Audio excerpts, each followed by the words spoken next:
Now, Olivia is in jail, 7 months pregnant, facing potential felony charges for the break-in attempt.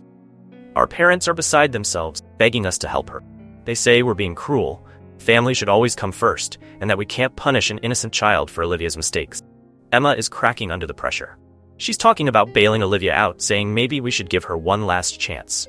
But I can't shake the fear that this is just another of Olivia's long cons, that the moment we let her back in, she'll destroy the peace and stability we've worked so hard to build. The Reddit, here I am, wondering if I'm the asshole. Am I wrong for refusing to help my pregnant sister, despite her seemingly dire situation? Am I letting past hurts cloud my judgment? Or am I right to protect myself from potential future manipulation? And am I the asshole for giving Emma an ultimatum about helping Olivia, potentially damaging the one healthy family relationship I have? Edit, wow, this blew up overnight. Thank you all for your responses. We'll try to address some common questions. Yes, I did press charges against Jason and Olivia at the time. Jason is currently serving time for attempted sexual assault. Olivia got probation and mandated therapy, which she apparently stopped attending as soon as her probation ended. To those asking about the baby's father, as far as we know, it's not Jason's. Olivia claims it was a one-night stand after Jason's arrest, and she doesn't know who the father is. Some have asked about Olivia's mental health history. She's never been formally diagnosed with anything, but looking back, there were always signs of some deeper issues.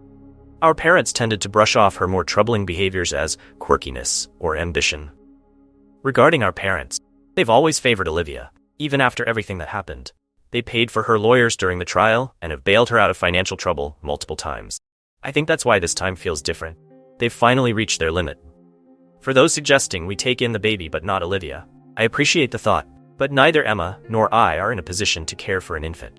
Moreover, I worry about the legal complications that could arise from such an arrangement. Update.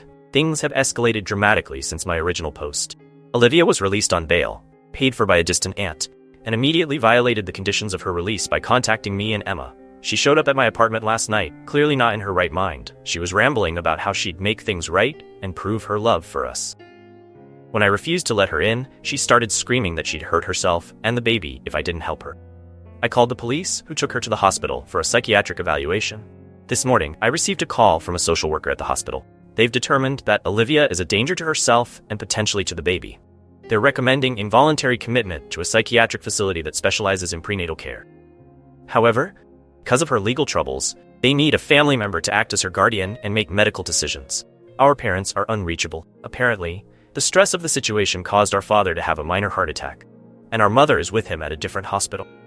The social worker asked if either Emma or I would be willing to take on this responsibility. Emma and I are torn.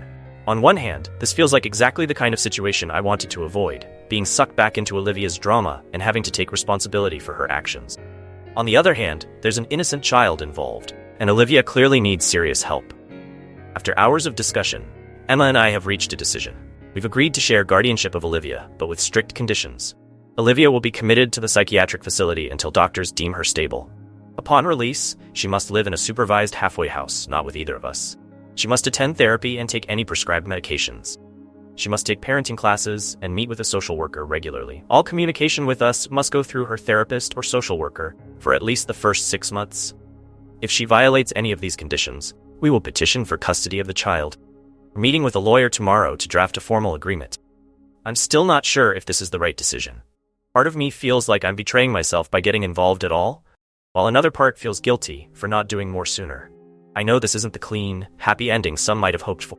Truth is, I don't think there are any easy answers or simple solutions in a situation like this. All I can do is try to protect myself and the innocent child involved, while hoping that Olivia gets the help she so clearly needs. Thank you all again for your advice and support. It's been invaluable in helping me navigate this impossible situation. I'll update again if there are any significant developments.